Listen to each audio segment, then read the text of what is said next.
শঙ্কর প্রসাদ দত্ত রাজ্যের বর্তমান সাংসদ। এবারও তিনি বামফ্রন্ট মনোনীত সিপিআইএমের প্রার্থী। লোকসভা নির্বাচনে শঙ্কর প্রসাদ দত্ত পশ্চিম আসন থেকে লড়াই করবেন। এতদিন কমিউনিস্ট নেতা শঙ্কর প্রসাদ দত্ত ছিলেন পার্লামেন্টে রাজ্যের শ্রমজীবী মানুষের প্রতিনিধি, অথচ তিনি একজন বিত্তশালী। দাবি শাসক দল বিজেপির তিনি কোটিপতির ক্লাবের সদস্য। প্রদেশ বিজেপির পক্ষ থেকে সাংবাদিক সম্মেলন করে জানানো হয়, 2014-তে যখন শঙ্কর প্রসাদ দত্ত সাংসদ হয়েছিলেন তখন তার মোট সম্পত্তির পরিমাণ ছিল 9,55,000 টাকা। কিন্তু এই 5 বছরে শঙ্কর প্রসাদ দত্তের টাকার পরিমাণ কয়েক গুণ বেশি। তাতেই বিজেপির সন্দেহের সৃষ্টি হয়। এবং কন্যাকে নিয়ে কন্যার জায়গা সব মিলিয়ে এই ক্ষেত্রে আমার এবং ওনার স্ত্রীর প্যান কার্ড ছিল, মেয়ের প্যান কার্ড নেই। এই অবস্থায় উনি সাংসদ হলেন। তো সাংসদ হওয়ার পর 14 থেকে 18 এই সময়কালের যে হিসাব উঠে এসেছে তাতে অনেক সন্দেহের সৃষ্টি হয়। বিজেপির মুখপাত্র নবেন্দু ভট্টাচার্য বলেন, একজন সাংসদ হিসেবে এই 5 বছরের মধ্যে সর্বোচ্চ 23,54,580 টাকা বেতন ভাতা বাবদ আয় করতে পারেন। উনি এই সময়কালের মধ্যে মোট 23,54,580 টাকা বেতন ভাতা বাবদ আয় করতে পারেন।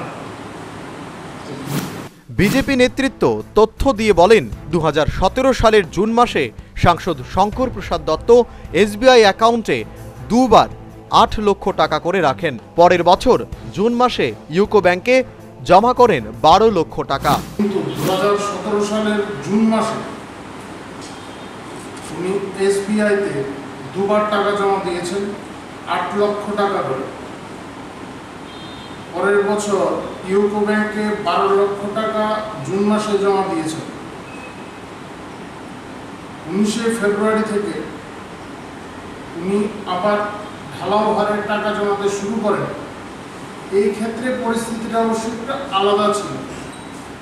উনি নিজের নামে কম রাখতেন, স্ত্রীর নামে বেশি রাখতেন। বিজেপি নেতৃত্বের দাবি, এই মুহূর্তে শঙ্কর প্রসাদ দত্তের স্ত্রীর সম্পত্তি 71 লক্ষ টাকা, সাংসদের নিজের রয়েছে 38 লক্ষ টাকা এবং মেয়ের কাছে রয়েছে আরও 9 লক্ষ টাকা। অর্থাৎ তার মোট সম্পত্তির পরিমাণ 1,19,76,000 টাকা। 71 লক্ষ টাকা প্রায়। আর তার নিজের নামে আছে 38 লক্ষ টাকা। এই দুজনের প্যান কার্ড আছে। মেয়ের নামে প্যান কার্ড নেই, কিন্তু আছে 9,50,000 টাকা। এই মোট সম্পত্তি 1,19,76,000 টাকা। বিজেপির মুখপাত্রের দাবি, তারা বিষয়টি এনফোর্সমেন্ট ডিরেক্টরের কাছে জানিয়েছে। সিপিআইএম প্রার্থী শঙ্কর প্রসাদ দত্তের এই অর্থের উৎসের তদন্তের জন্য ইডিকে চিঠি দিয়েছে। Bureau report, news vanguard.